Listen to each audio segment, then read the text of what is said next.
Our young generation are being called the anxious generation. We are losing the war, and our young people's minds are the biggest targets. 요즘 젊은 세대들은 불안 세대라고 불립니다. 만약에 저희 삶에 전쟁이 있고 그 전장에서 저희가 지고 있다면 적이 가장 먼저 타겟하는 것은 우리 아이들의 생각일 것입니다. With the invention of the smartphone, play-based in-person interactions have been replaced with phone-based, internet-based play.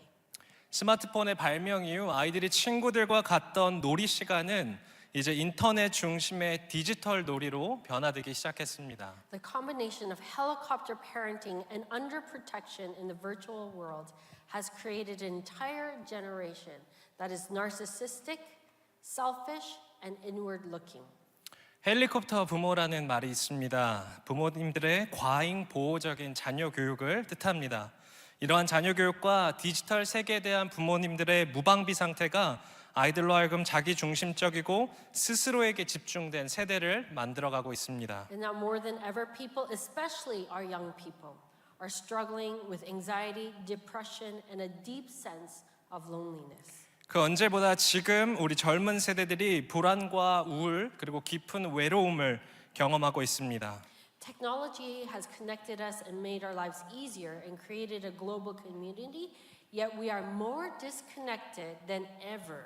And it is not only a problem of our young generation, I believe it has become a part of our culture. 기술은 우리로 하여금 서로 연결되게 해 주었습니다. 그래서 편리하게 해 주었죠. 하지만 어느 때보다 지금 저희는 단절된 삶을 살아가고 있습니다. 그리고 이것은 다음 세대만의 문제가 아니라 우리 모두가 겪는 현실입니다. And this culture is to focus on self, and that focusing on self has caused us to be anxious. 지금 우리의 문화는 오로지 자기 자신에게 집중하라고 이야기합니다. 이러한 자기 중심성이 곧 다음 세대들로 하여금 불안을 초래합니다. But God calls us to focus on Him to gain peace. 하나님은 자신이 아니라 하나님께 집중함으로 평안을 누리라라고 말씀하십니다. Jonathan Haidt, in his book Anxious Generation, speaks about 6 spiritual practices that will help our anxious generation. 조나탄 하이트는 그의 책에서 불안 세대를 위한 6가지의 영적 훈련을 이야기하고 있습니다. Unfortunately, the author is someone I would describe as someone standing in front of the gates of heaven but unable to go in. He makes good points, but we need to be made aware. He misses the mark by excluding the gospel. 이 저자는 저희가 볼 때 하늘 문 앞에, 천국 문 앞에 서 있으나 아직 들어가지는 못한 사람이라고 표현할 수 있습니다. 그 이유는 그가 책에서 주장하는 포인트들이 좋은 점들이 많지만 결국 복음을 알지 못함으로 본질적인 해답에는 이르지 못하기 때문입니다. So today I'd like to share with you 7 spiritual practices that will help combat anxiety and restore our souls. 그래서 오늘 말씀을 통해 저희가 불안을 이기고 우리의 영혼을 다시 회복하는 데 필요한 7가지 영적 훈련을 함께 나누기 원합니다. These need to be embedded in our weekly routines, and they're not just good habits, they're deeply biblical principles that align our hearts with God's design. 이 7가지는 단순한 좋은 습관이 아닙니다. 이것은 우리 삶을 디자인하신 하나님의 방식대로 다시 맞추어져가는 성경적 원리들입니다. Okay, I know some of you are like, 7? This is going to go really long. No, don't worry, we'll go really fast. 포인트가 7개라 두려움을 경험하고 계시는 성도님들께 짧게 하겠다라고 말씀을 드리시고 계십니다. So the first practice is shared sacredness, worship as a community. It comes from Hebrews chapter 10, 25. I'm not going to read it, so I'm hoping, Heisi, you have your Bibles to look at. 첫 번째는 함께 드리는 예배의 공동체적 거룩함입니다. 저희가 히브리서 10장 25절 말씀을 한 목소리로 함께 읽도록 하겠습니다. 모이기를 패하는 어떤 사람들의 습관과 같이 하지 말고 오직 권하여 그날이 가까움을 볼수록 더욱 그리하자. One of the greatest mistakes of the modern age is the decline of communal worship. 현대 사회의 가장 큰 문제 중 하나는 공동체적인 예배의 쇠퇴입니다. We have made faith an individual experience, but God calls us to gather. 우리는 점점 신앙을 개인적인 경험으로 축소하고 있지만 하나님은 함께 모이라라고 말씀하십니다. Worship reminds us that we're part of something bigger than ourselves. It lifts our eyes from our personal struggles and places them on God who is greater than our worries. 예배는 우리가 우리 자신보다 더 큰 무엇의 일부임을 다시 한번 상기시켜 줍니다. 그리고 개인적인 걱정에서 벗어나 하나님께 우리의 시선을 돌리게 합니다. We need to make the attendance of church not a matter of convenience, but a matter of importance. 예배는 더 이상 편의의 차원에서 우리가 바라볼 것이 아니라 중요성의 문제로 다루어져야 합니다. Not only is Sunday worship important, but Bible studies, gatherings, prayer gatherings, and as we share in this worship, we grow in unity. 단순히 주일 예배뿐만 아니라 성경 공부와 기도 모임, 이 모든 함께하는 시간이 중요한 이유입니다. And that leads us to our second practice. 두 번째 포인트를 나누도록 하겠습니다. Embodiment, honoring God with our physical presence. This comes from Acts 17:28. 두 번째는 신앙의 실천, 우리의 몸으로 하나님을 영화롭게 하는 것입니다. 저희가 사도행전 17장 28절의 말씀을 함께 읽도록 하겠습니다. 우리가 그를 힘입어 살며 기동하며 존재하느니라. 너희 시인 중 어떤 사람들의 말과 같이 우리가 그의 소생이라 하니. Okay. Faith is not just an intellectual exercise. It is something that we should be living out physically. 믿음은 단순한 지적 활동이 아니라 우리의 몸으로 살아가는 것입니다. The act of kneeling, raising our hands in worship or praise, and even eating together is what is called embodied faith. 저희가 기도할 때 무릎을 꿇는 것, 찬양할 때 손을 드는 것, 심지어 함께 공동체로서 식탁의 교제를 나누는 이 모든 것이 신앙의 실천입니다. Technology would like to keep us sedentary, glued to our screens, but we are created to move, to serve, and to connect physically. 기술은 계속해서 저희로 하여금 스크린에 붙들려 있게 합니다. 하지만 하나님은 저희가 실제 몸을 사용하여 움직이고 섬기며 신체적으로 서로 연결되도록 저희를 창조하셨습니다. So often when I teach our children, I use a lot of hand signs and movement. 그래서 교육부에서 아이들에게 말씀을 전할 때 행동들을 많이 사용합니다. And I often talk to our children about head knowledge, heart knowledge, and actions. 그래서 아이들에게 이야기할 때 머리로 이해하는 것과 마음으로 공감하는 것 그리고 삶으로 살아가는 것을 이야기합니다. Head knowledge is the Bible study, memorizing the Word of God, the study of the Word of God. 저희는 말씀을 공부하고 암송하며 지적으로 성경을 이해할 수 있습니다. Heart knowledge is to have received Jesus Christ and to understand the love of God and the love we have for others. 그 머리로 아는 예수님을 우리가 마음으로 영접할 때 그 지식은 우리의 heart knowledge가 됩니다.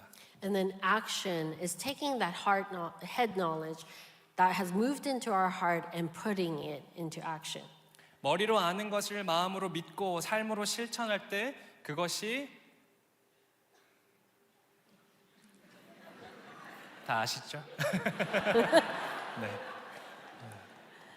So I often talk to these children about the three kings, and I say King Saul had no heart. King David had a Heisi, you want to do this with me? Because you've lived this, okay? King Saul has no heart.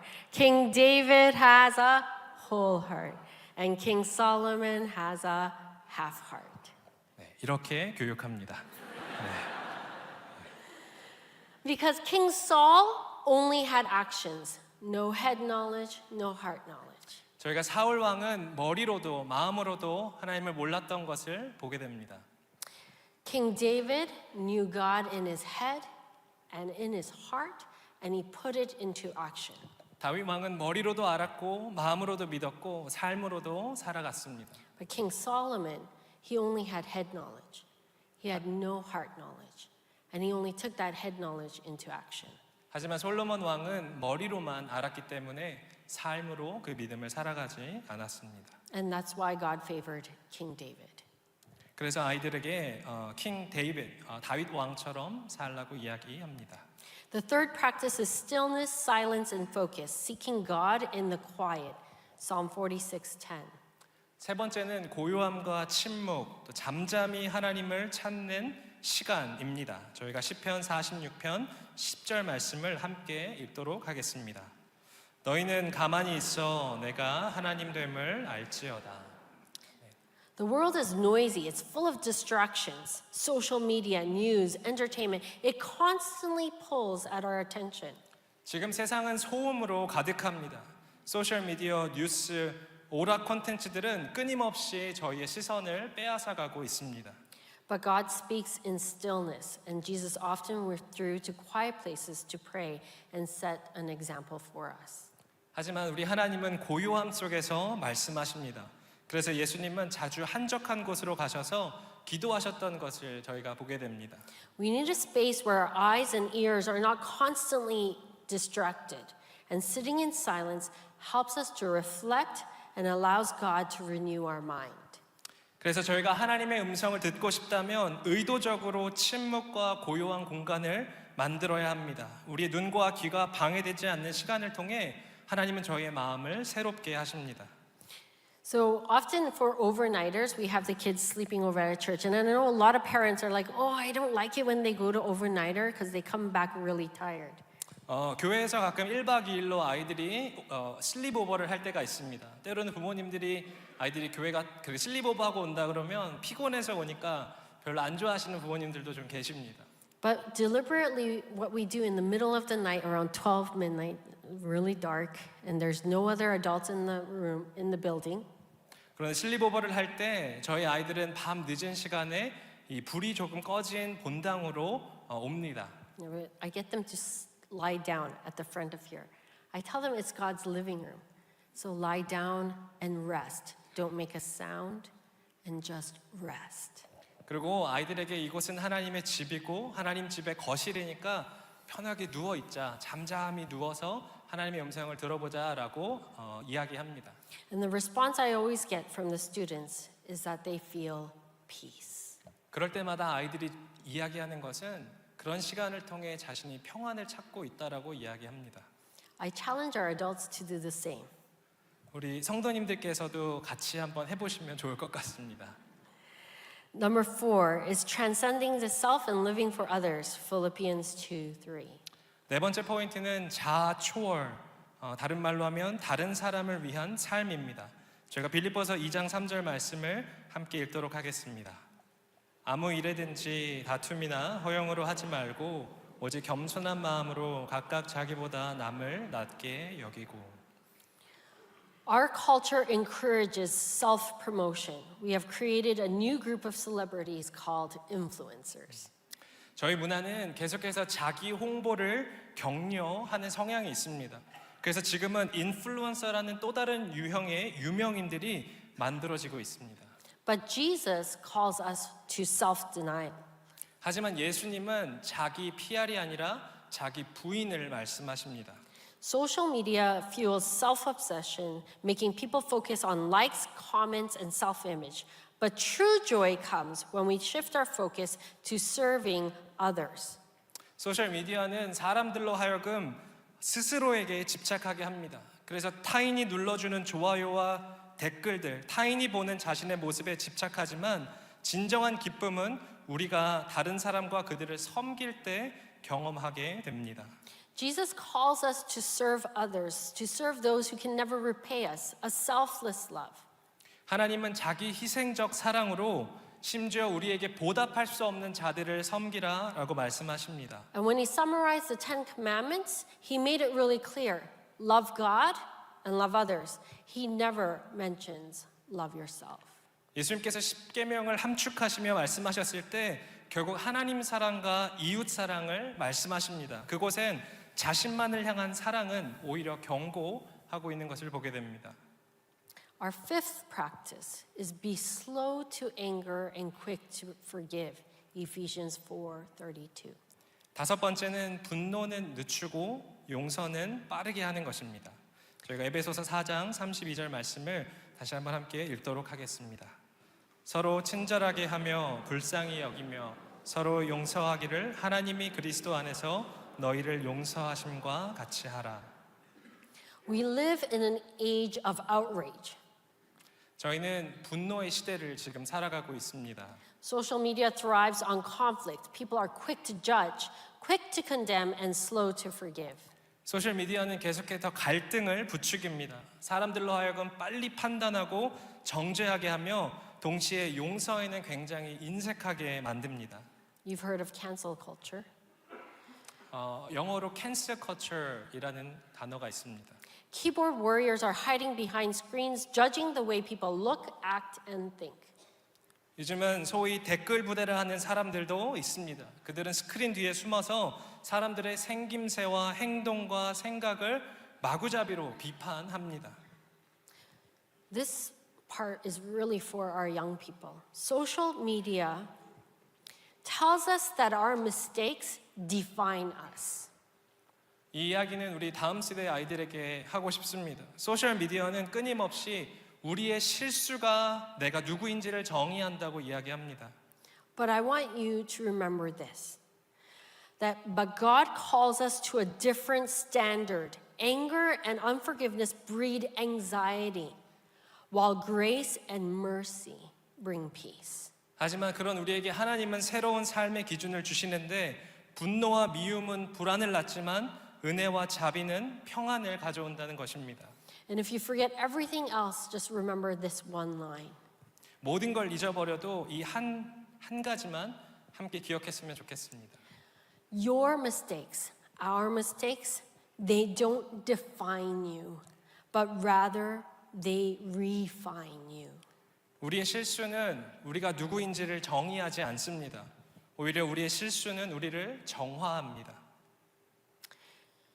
Let's choose forgiveness over bitterness, and let's stop judging one another, but pepper our conversations with grace. 이제 서로를 향한 판단을 저희가 멈추고 우리의 관계 속에 은혜를 더해야 합니다. And we move into our sixth practice. 여섯 번째 포인트를 나누도록 하겠습니다. Find awe in nature, seeing God's handiwork. Psalm 19:1. 여섯 번째로 저희가 자연 안에서 경이로움을 찾는 것입니다. 그 속에서 하나님의 손길을 발견하는 것입니다. 저희가 시편 19편 1절 말씀을 함께 나누도록 하겠습니다. 하늘이 하나님의 영광을 선포하고 궁창이 그의 손으로 하신 일을 나타내는도다. God has revealed himself in creation. We call this general revelation. 하나님은 자연을 통해 하나님이 누구이신지 드러내십니다. Yet we have lost our sense of wonder, and instead of staring at sunsets, we are staring at screens. 저희는 경이로움을 상실한 세대를 어쩌면 살아가고 있습니다. 노을을 바라보는 대신 지금 스크린을 바라보고 있습니다. And instead of marveling at God's creation, we consume endless content. Instead of stepping outside and breathing fresh air, we are observing the world around us on our screens. 저희는 밖에 나가서 하나님이 창조하신 창조 세계를 보며 하나님의 경이로움을 경험하기보다 컨텐츠들이 우리에게 주는 것들을 계속해서 흡수해 가고 있습니다. You know, some of the most popular YouTube videos right now are like videos of sunsets and the waves of the ocean or walking through the forest. 유명한 유튜브 영상들 중에는 해가 지는 노을의 모습, 자연의 모습, 파도의 모습과 같은 풍경들을 찍은 영상들이 있습니다. Isn't that funny? You guys could just walk outside your door and experience all of that, but you choose to look at your screen. 밖에 나가면 경험할 수 있는 걸 지금은 핸드폰 작은 스크린으로 경험하는 세대가 되었습니다. So, what I want to challenge all of us, and especially our young people, spend time in nature, go for a walk, watch an actual sunrise. 이 시간 함께 격려하기 원하는 것은 의도적으로 밖에 나아가 자연을 찾으라는 것입니다. Sit in stillness and admire God's creation, and let creation lead you into worship. 자연에 나아가 하나님의 창조 세계를 바라볼 때 그것은 우리로 하여금 하나님을 알게 할 뿐 아니라 예배하게 할 것입니다. And the seventh practice, filling the God-shaped hole and seeking true fulfillment. 일곱 번째로 하나님으로 채우기, 참된 만족 찾기입니다. 저희가 예레미야 29장 13절 말씀을 함께 읽도록 하겠습니다. 너희가 온 마음으로 나를 구하면 나를 찾을 것이요 나를 만나리라. Okay, this point comes to us from Jeremiah 29:13. There's a longing in every human heart, a void that only Jesus can fill. If we don't fill it with him, the world will offer distractions, entertainment, substances, success, or relationships. 모든 인간의 마음에는 오직 예수님만이 채우실 수 있는 빈 공간이 있습니다. 그 자리를 예수님으로 채우지 않는다면 반드시 세상은 오락과 물질과 성공과 인간관계로 그 자리를 채울 것입니다. Nothing truly satisfies that hole, that void, unless you have Jesus in your heart. 하지만 예수님 말고는 그 어떤 것도 그 빈자리를 채우고 만족을 줄 수 없습니다. So pursue God first. Read his word and seek his presence. Prioritize your relationship with Jesus over everything else. 저희는 다시 한번 하나님을 먼저 구하고 말씀을 읽고 하나님의 임재를 삶 속에서 구하며 하나님과의 관계를 최우선으로 다시 돌려놓아야 합니다. That emptiness that you feel in your heart, that hole that you want to fill can only be filled by accepting Jesus Christ as your Lord and Savior. 저희 마음속에 경험하는 공허함은 예수 그리스도로밖에 채워질 수 없는 공허함입니다. And if it doesn't get filled with something like Jesus, then modern society will fill it with garbage. 그래서 그 공허함이 예수님과 같이 온전하고 고귀한 것으로 채워지지 않는다면 현 세대는 그 빈자리를 계속해서 의미 없는 쓰레기들로 채워갈 것입니다. I often ask our children, do you make Lego? 아이들에게 때로 레고에 대해서 이야기할 때가 있습니다. Or have you ever watched your parents make IKEA furniture? 아니면 우리 아이키아에서 물건 사서 조립할 때 또 있죠. And I ask them, do your parents follow the manual to the IKEA furniture? 아이들에게 그런 이야기를 하며 혹시 너희 부모님들이 아이키아 물건 조립할 때 사용 설명서 매뉴얼 보고 만드니? 라고 질문합니다. Occasionally one or two will say, no, they don't follow the manual. 그렇지 않는 부모님들이 간혹 계시긴 하지만 And I ask them, how does it go? And they say, not good. 다 웃으시네요. But so that example I give to our kids, and I say, why do you need to look at the manual? And they say, because you look at the manual to figure out the design. 우리가 매뉴얼을 봐야 되는 이유가 뭘까라고 아이들에게 질문하면 매뉴얼을 봐야 이것의 완성된 모습, 완성된 디자인을 알 수 있기 때문이라고 아이들이 대답합니다. And likewise with us. 그것이 우리의 영적인 삶에도 동일하게 적용됩니다. If you want to know your purpose, why you were created, why we were created, who designed us, it would be God. 우리가 무엇을 위해 창조되었는지, 만들어졌는지 알기 위해선 우리를 창조하신 하나님께로 나아가야 합니다. And we have to use the manual that our Creator gave to us, which is the Word of God. 그리고 하나님의 말씀을 우리 삶의 사용 설명서로 갖고 우리가 어떻게 어떠한 방향과 목적을 향해 나아가야 하는지 말씀 속에서 발견해야 합니다. We need to know our Creator, the one who designed us, to understand fully our purpose and our design. 다시 한번 우리 삶의 디자인과 목적은 우리를 창조하신 하나님 안에 있습니다. Not only are our children struggling, but I believe our adults were struggling too. 이 문제는 다음 세대들만의 문제가 아니라 저희 모두의 문제입니다. We have all become PhDs. We've all received our PhDs through YouTube videos. 우리 모두는 유튜브를 통해 이미 박사 학위들을 다 받으신 분들입니다. We have let our smartphones, our access to internet distract us from growing deeper in our real world relationships and spiritual relationship with Jesus. 저희는 계속해서 디지털 세상 속에 우리의 마음을 내어줌으로 하나님과 서로 간의 진정한 관계를 놓치고 있습니다. The invention of our smartphone is not the sin. 스마트폰의 발명 자체가 죄는 아닙니다. The sin is that we have become addicted to what it has to offer. 하지만 저희가 그것이 저희에게 제공하는 것에 과하게 의지하게 된 것이 죄입니다. It has become the idol in our life. 지금은 그것이 우리의 마음을 채우는 우상이 되어 있습니다. We have allowed it to fill our hearts and our minds. 저희는 이것으로 하여금 저희의 생각과 마음을 채우도록 허용해 주고 있습니다. And that's why we live in an anxious generation. 이것이 저희가 불안 세대를 살고 있는 이유입니다. But God has provided a way to peace. 하나님은 저희에게 평안의 길을 허락하십니다. When we embrace these seven spiritual disciplines, we fulfill the purpose of His design and experience His joy and peace. 짧게 나누었지만 이 7가지 영적 훈련을 저희의 삶에 적용할 때 저희 삶을 디자인하신 하나님의 뜻에 맞는 기쁨과 평안의 삶을 저희는 경험하게 될 것입니다. We need to struggle together collectively, because it's when we struggle alone we find we are in despair. 하지만 이 문제를 개인적으로 각 가정이 고민하게 되면 절망에 빠지게 됩니다. 그러므로 이 문제는 저희가 함께 공동체적으로 고민해야 하는 문제입니다.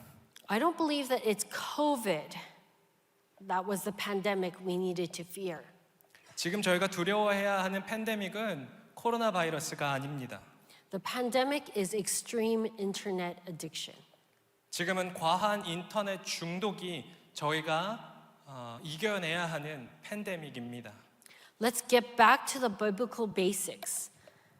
우리 말씀의 진리 가운데 다시 나아가야 합니다. And let's bring those seven spiritual practices, those disciplines into our daily lives. 이 7가지 영적 훈련을 부족하지만 삶 속에서 적용해 나가고 실천해 나가야 합니다. We might not be able to change everything all at once, but we can do things little by little. 한 번에 다 바꿀 수는 없지만 점차 조금씩 우리 삶을 바꿔 나갈 수 있습니다. It's not about parents taking away the phone and destroying it or throwing it away. 단순히 핸드폰을 뺏어가고 핸드폰을 버린다고 해서 해결된 문제도 아닙니다. It's about replacing the time that those phones take, the internet takes. But it's not just doing it to the kids. It's us first as adults.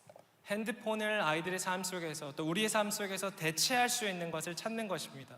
그리고 아이들에게만 해주는 것이 아니라 부모인 저희가, 할머니, 할아버지인 저희가 먼저 실천하는 것입니다. We need to be the examples. 저희가 아이들에게 본이 먼저 되어야 하는 줄 믿습니다. So students, I want to challenge you to be leaders in your community. 우리 학생들에게 아이들이 속한 공동체 속에서 리더가 되라고 이 시간 격려하고 싶습니다. Let's instill these spiritual practices in our daily life. 이 7가지 영적 훈련을 이제 우리 삶 속에서 시작해 봤으면 In our 좋겠습니다. family life 우리의 가정 안에서도 시작해야 합니다. and in our church life. 그리고 우리 교회가 함께 해야 합니다. Every Friday we have EC Praise and Prayer. 매달 마지막 주 금요일에 저희가 교육부 찬양과 기도의 밤이 있습니다. Our students are very faithful and they come. 아이들이 기쁘게 나와주고 있는 저희 교육부 공동체 예배입니다. But I would like to challenge this entire congregation to also join us in praying and lifting up our next generation. 하지만 이 기도가 필요한 다음 세대를 위해 우리 성도님들이 함께 나와 예배하고 기도해 주시며 본을 보여주셨으면 감사하겠습니다. And this is the embodiment of our faith, a collective action that we can take for our next generation. 이것이 믿음의 실천이며 공동체적으로 함께 할 수 있는 믿음의 반응입니다. Let's close in prayer. 함께 기도하도록 하겠습니다.